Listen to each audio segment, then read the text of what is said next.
so now we want to make sure that it's not your signal lever. No, stop.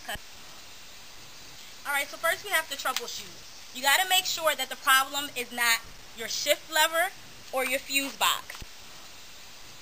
Alright, so first we have to troubleshoot. You got to make sure that the problem is not your shift lever or your fuse box.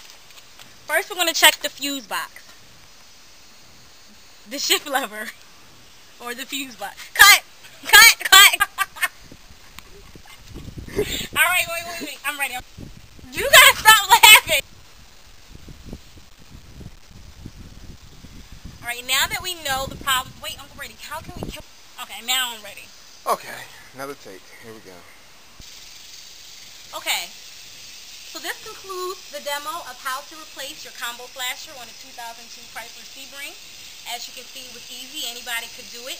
And ladies, you just saved about $65 an hour in labor, which helps you get a real Chanel bag and fly shoes.